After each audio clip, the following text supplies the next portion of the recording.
a podcast by Vision Point Marketing. All right. Thank you so much for joining us today for today's episode of Rock Enroll, the enrollment marketing podcast from Vision Point Marketing. I'm Dana Cruikshank, Vice President of Business Development here at Vision Point. And I am joined today by Bonnie Blumer of Rensselaer Polytechnic Institute. Bonnie, I'll let you introduce yourself. Absolutely. Thank you, Dana. It's a pleasure to join you today. I have the pleasure of supporting Rensselaer Polytechnic Institute's Rensselaer at Work programs, which are online project-based graduate programs for engineers, scientists, technologists, and business leaders. And it is the highlight of my career. I have worked in higher education for 25 plus years.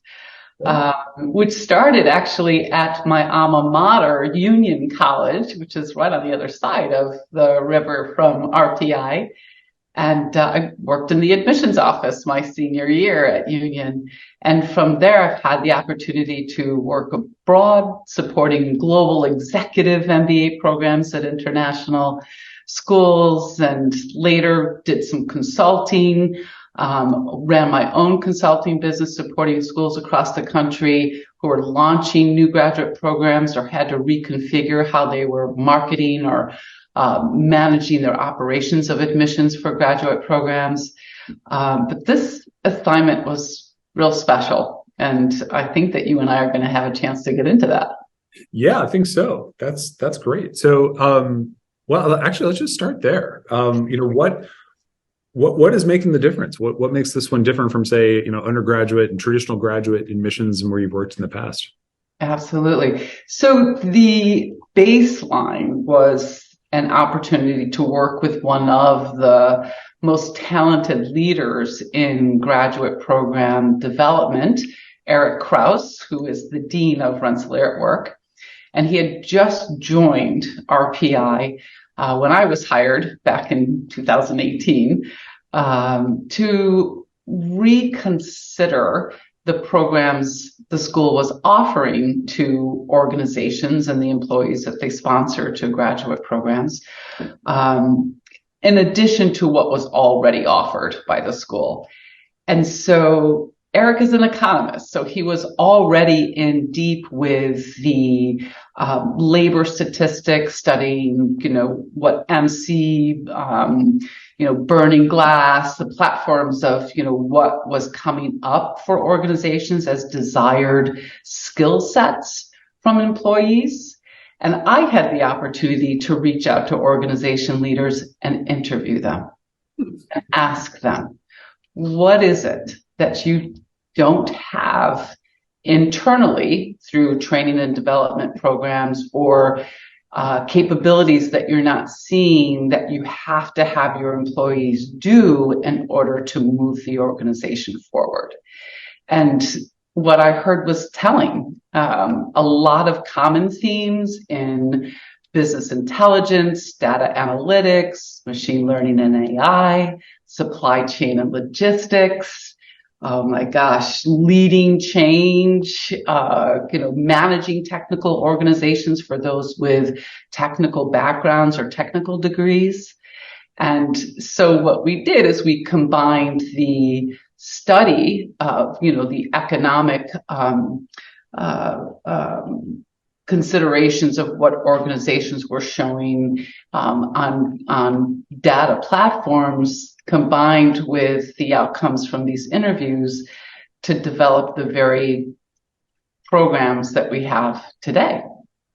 Gotcha. That is, I'll tell you, one of the things when you told me this story a couple months ago, one of the things that got me really excited about this is that, there's that 20th century concept in marketing of the 4 Ps of product, price, placement, and promotion.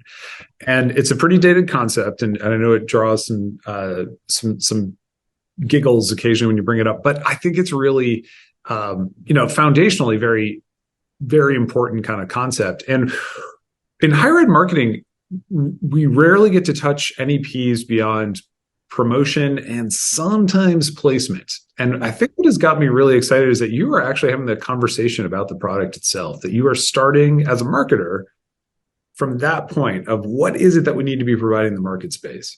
Exactly. And the fun really is having the knowledge of that to convey to the market of those professionals who would be taking our programs, Mhm. to tell them, we know what your employers are looking for. We have the programs that your employers are looking for people, talent like you to complete in order to elevate your career so that they can retain you, so that you're promoted, so that you stay long term.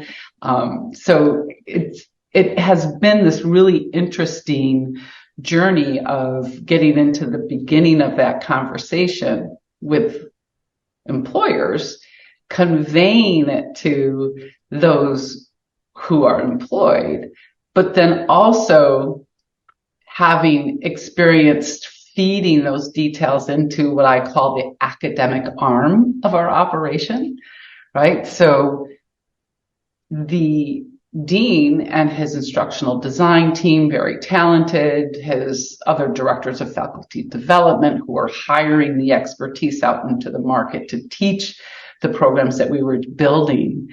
It was then going back to them after the programs were built to say, okay, so what are the programs again? And what are the students doing? And I know they're completing projects, but what are those projects? And as a result of those projects, what are they able to know and do? And it was an entirely different conversation for the academic arm of the operation to have, because I don't know that traditionally higher ed practices that. Yeah, it usually kind of starts with like the genesis of someone's research interest, maybe some vague ideas about trends or market demand, but to really start from the beginning of where we need. And just to clarify, this is credit and non-credit or both, or? It's primarily credit. We are in the development stages of designing non-credit modules to meet the needs of, not everybody needs a credential of, a certificate or degree. And they want to work outside of the, I'm not going to call them constraints. Some may perceive them as like the semester. It's like people want to complete learning in their own time and at their own pace. So we want to be able to meet those needs for everybody. So yeah, we'll be offering non-credit modules very soon. Very cool. And so this is like an online, in-person, hybrid, kind of a mix of all modalities for the most part. It's all online, and the beauty of the program development is, the pedagogical model that the programs are based on is tapping into how we know adults prefer to learn. Okay. And I think this is true for anybody, right? In order to learn from others, you need to establish a baseline of affiliation, trust, camaraderie. So we hired the instructors who understand the value of a relationship with the learner teacher based on mentorship. So within the constructs of the course, we have mentorship and coaching baked in to the experience. Sure. So it's not about the grade. Right. It's about what you learn. It's about what you learn, yeah. There is some Latin phrase for the pedagogy of teaching adults, and I knew it once. And it's like one of those words, it's like tertiary. When you drop it in, you sound instantly a little bit smarter. And I wish I could remember what it's called. But yes, it's like the pedagogy of adult learners. It'll come back to me. But, Yeah. So over time, it was important to go back to the experience, and from a marketing perspective, right? When we're launching new programs, the language behind the program is what I was calling aspirational, right? Okay. This is what we intend the program to achieve for the learner. So I went back and said, well, the intention is there, but are we meeting those goals? Do we know? Because we know in marketing, the value of the deliverable is the power of the message that we put out to our audiences. So I wanted to be sure that I had the power of the experience behind the messages we were putting out. I love that. The power behind that message, that emotional connection. I feel like so many times, especially with continuing professional ed, it tends to be these sort of just the facts approach of like, earn your certificate in 36 months or less, totally flexible. Maybe a middle-aged woman buy a laptop in her kitchen kind of thing, and we're done. Yeah. So. Exactly. Yeah, we wanted it to be authentic, and we essentially backward engineered the development of our website, which we did all internally, which I wouldn't recommend. It's always good to have somebody on the outside kind of, being your champion and adding additional expertise. But it's what we had. And so we went back to the program leadership, and we took a certificate, a 3-course certificate. And we said, well, let's talk about this course. Mm-hmm. Let's talk about the projects the students complete in the course and the outcomes that one can expect to achieve at the end, right? So not necessarily only what they know, but what are they able to do differently at work? And we built course preview sheets through those conversations, and then developed a program page, which then informed the overall value of the programs themselves. There's so much to love here, because it's interesting. I just had a conversation with our web team at Vision Point about this, that people really underestimate the power of program pages. Yeah. That we think about landing pages, absolutely important and so forth. But if someone's really digging in, when most of our prospects are coming in organically, if someone's really digging in, it's those program pages make or break it. And it is amazing how many of those are not optimized from a marketing perspective. Again, but just the facts were written by the faculty and not really written for that prospective student audience in mind. Exactly. And we were working towards answering the very questions we knew prospective students were coming in to, lunch and learns and virtual sessions that we were holding, which is really all we had to tell the story. And of course, our dean, Eric Krause, who's so passionate about the work that we're doing, we all are, he shows up for an event and you're just, oh my gosh, when do I sign up? Because he talks about the value. He talks about, the outcomes. And so we had to be sure to fill in, well, what is the experience like? Yeah. What's it like to be a Rensselaer at Work graduate student and work full time, with our busy professional lives, our busy personal lives, and make it work. So we decided to add in what became custom made videos of like a tour of the Rensselaer studio, which is the digital interface that students and faculty use to complete their work together. We also did a video on the stackability of our certificates into an engineering science graduate degree. And also we did a video for our mechanical engineer students, knowing that they would, just, I'm going to say, geek out over the images of production work that most of our students do, and describing how participating in our program can elevate their approach at work, knowing that they're only going to learn foundational knowledge in their undergraduate degree. I love what you say right there, because I think a lot of folks attempt that or know that that's important to help people understand, help them see themselves in that student position and understand, okay, this is what I'm getting myself into, and hopefully concluding, hey, I can do this kind of thing. And I really appreciate the specificity of that, of really kind of walking folks. How long were these videos and kind of other touch points? So you'll see them on our website. They're about 2.5 minutes. Okay. Yeah. And another important point that I want to make, Dana, is, I found myself with the advantage of talking to the employers, and I still do. Because, needs change, and, concepts and approaches to technology change often. I also have the benefit of talking to the professionals who take our programs. Do you have 30 minutes? I ask them, do you have 30 minutes? I just want to understand what it is you're looking to know and do in your work by participating in this program from the beginning. And then in the middle, I'll reach out to them again and say, I want to hear how it's going. Just 20 minutes. Tell me how it's going.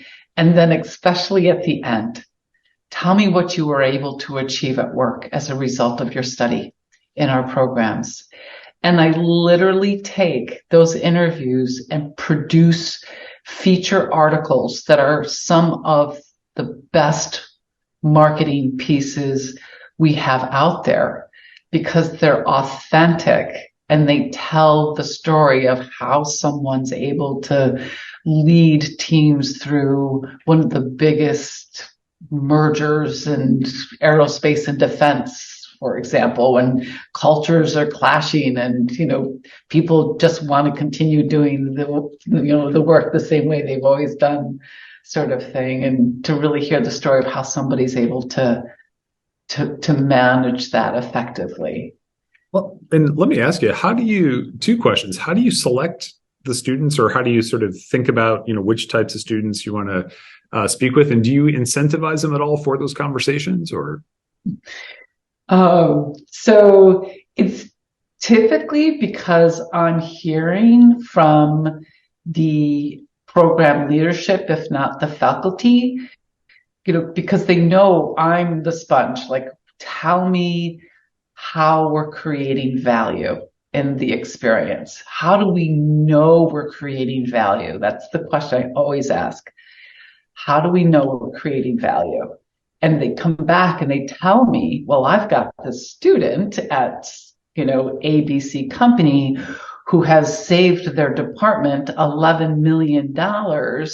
And so, of course, that piques my interest. So I go to the student and say, I hear that you're doing amazing work in your course this semester. Would you have 30 minutes for an interview?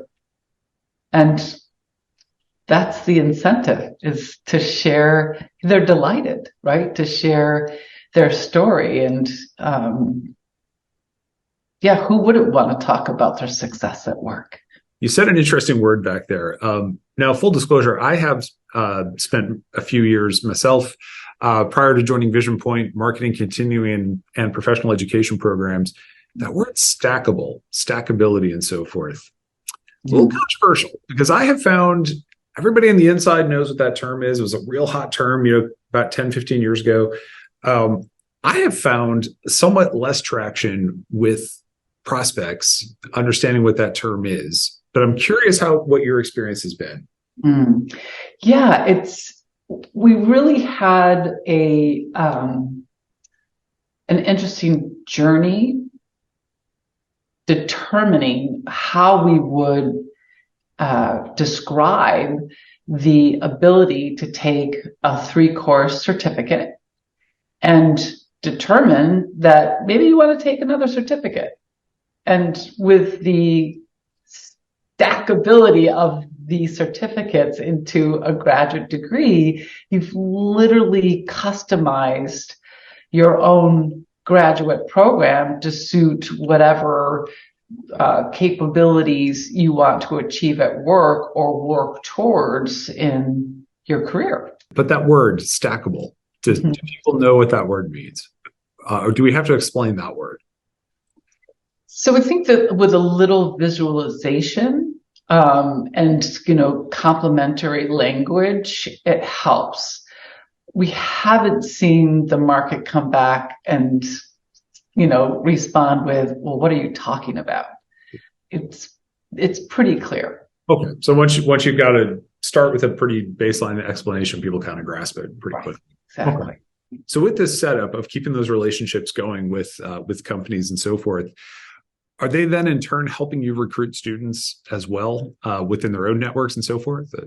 Absolutely. And that's the beauty of what we call our partnerships with organizations. And it's easy when we can clearly describe, again, what it is that they'll see from their employees as a result of participating in our programs.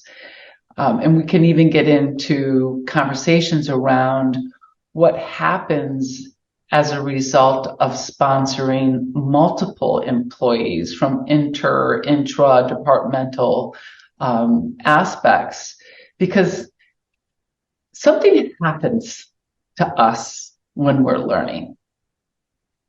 And I took a course, one of our own courses last semester, and experienced it again. And I know, Dana, that you'll get this. Our worlds open up. Yes. The ability to be more creative, to be more curious, to be more accurate and precise in the way that we add value to our work and to our own lives. All those things seem to brighten up when we're in school. Mm-hmm. And so when I talk to organization partners, I talk about that very aspect. So imagine you have multiple talented employees within one department or intra-departmentally who are experiencing that brightening of curiosity and knowledge and their approach at that work. That's just going to elevate the organization higher and move it forward faster than just encouraging that one promising employee to take a certificate or degree. Yes, I love that. It's interesting too, like especially now at a time when we're seeing this shift of manufacturing returning to the U.S. We're seeing the development of green technologies, energy efficiencies, and so forth. Not to say nothing of AI and that kind of revolution that's upon us. I'm reminded of that quote Jack Welch, the famous CEO of GE, said of if change is happening outside faster than it's happening inside an organization, that probably means the end is near. Exactly. Just that ability. But like I said, too, are there any metrics that you've been able to collect or keep or track among your partners of how these opportunities contribute to retaining employees, particularly nowadays when talent is so tough to come by? Absolutely. I hate to say this, but it's too early to tell. Right? Yeah, that makes sense. Yeah. But we have had success at demonstrating that the RPI graduates who go into industry are more likely to stay in their employment long term than the national average.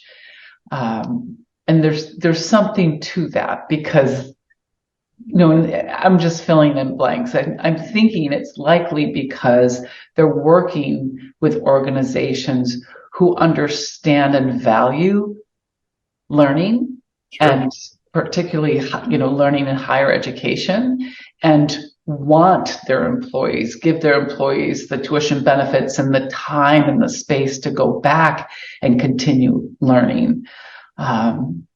And there's something to be said. I was describing to an organization contact recently about, imagine that you're a mid-career employee and you're just kind of singing along, and you have a supervisor, leader that you value and appreciate. And the leader comes up and says, I think it's time for you.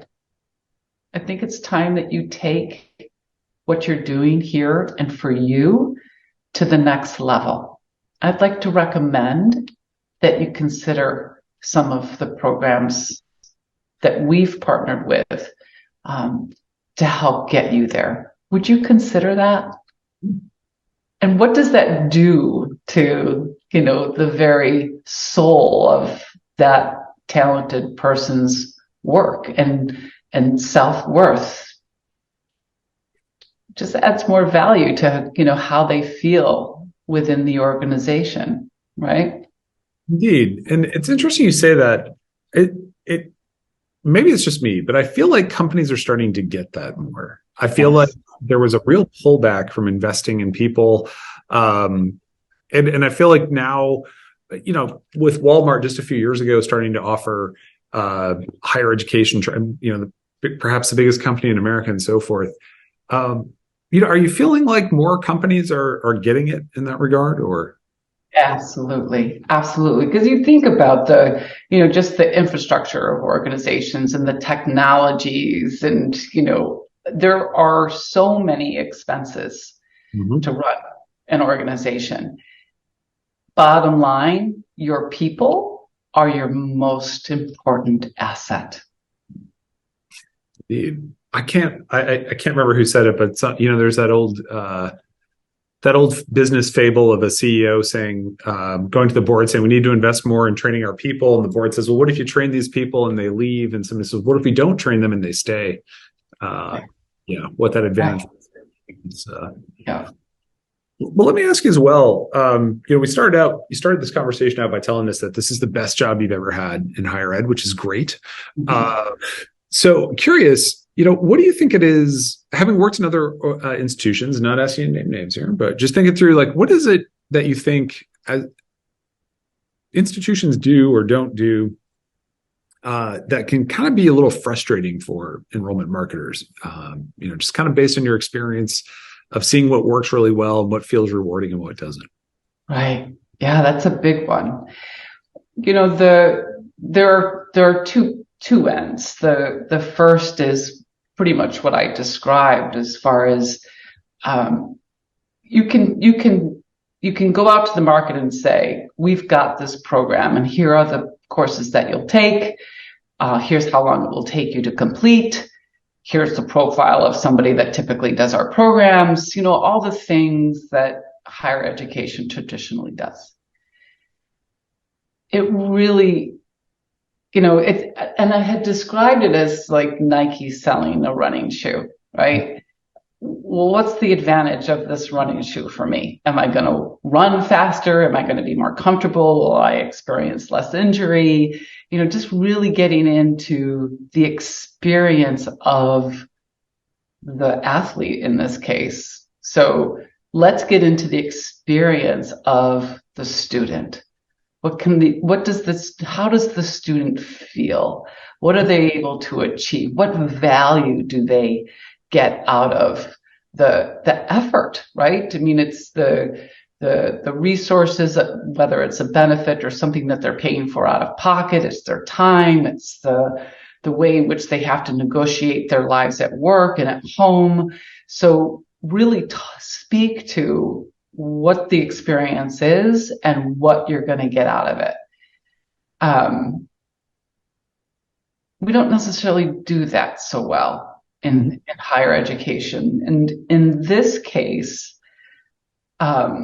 we were able to bridge our marketing efforts with the academic arm to get into a really good conversation around how do we know we're creating value? And I bet you if you show up at most program directors' offices and ask them, so how do you know you're creating value in your program? Yep. Yeah. It makes them maybe feel a little uncomfortable. Well, I also think too, you might run into that classic phenomenon where you have to explain to someone that the the plural of data is not, or sorry, the singular of data is not anecdote, of like, oh, well, we placed this one person at this company. Like, great, that's great. But like, what is the actual value that you're conveying to people? And so Right. Right. what I really like about that as well is we see so often higher ed brands making the mistake of putting themselves in the center of the story. Yes. That a really good brand story is about the customer. It's about the consumer journey. And in this case, how are you taking students from where they are to where they want to be? Right. One of the things I appreciate about this, having this conversation with someone from RPI, I mean, that's a prestige brand, especially in the engineering and technology space. Right. And so to hear that, to hear these brand stories happening of this is not about how great RPI is. This is how great RPI is going to make you and your company and the career, because you're going to have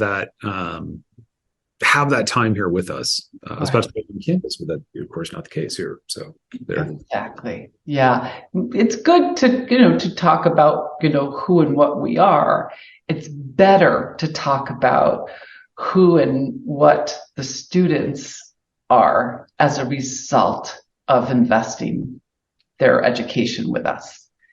And that has been a turn of it's been a glorious turn, quite honestly. I love that. That's great. And well, is there anything else you'd like to cover in this conversation? Anything be like, you know what, I would hate to be like, I would love to talk about this instead, kind of thing. Right. Two things. We talked a little bit about change. Okay. Right? And I took the course that I took at Rensselaer at Work last semester was Leaders as Change Agents. Okay. And in our programs, it's online coursework, but there are regularly scheduled synchronous sessions that are held throughout a given semester, which is so awesome because the instructor is typically somebody amazing who's, doing amazing work within an amazing operation. And then you get to share the learning with other amazing leaders who are taking the coursework, right? So I was excited to experience it. And in this first synchronous session, the instructor said, most of us believe that people don't like change. Mm-hmm. And really, the opposite is quite true. We're always looking for change. Especially in our culture. Right. So I have adopted the motto, when we're through changing, we're through. I love that. That's kind of perfect, actually. Yeah. Positive change, of course. Literally, well, of course, but literally. Yeah, positive change, of course. The other thing that I'll add, Dana, is the three questions that I have been proposing to our leadership team that continue to help navigate the experience in our programs and how we speak to the market about the value of our programs. The three questions are, what is the value that we're trying to create for our market? And the second question is a big one. How do we know we're creating value? Because if we don't know, there's a good possibility that we aren't. So we have to know that we're creating value. So how are we creating value? How do we know we're creating value? And then that third question is, and how do we continue to do so? So we never lose sight of what it is that we're looking to accomplish in our programs. Indeed. Well, this has been a great conversation. Really, I think giving everybody a lot to think about here. And so, again, Bonnie Blumer, Rensselaer at Work. Thank you so much. This has been great. It's a pleasure, Dana. Thank you for the opportunity to talk about it. It's been a lot of fun.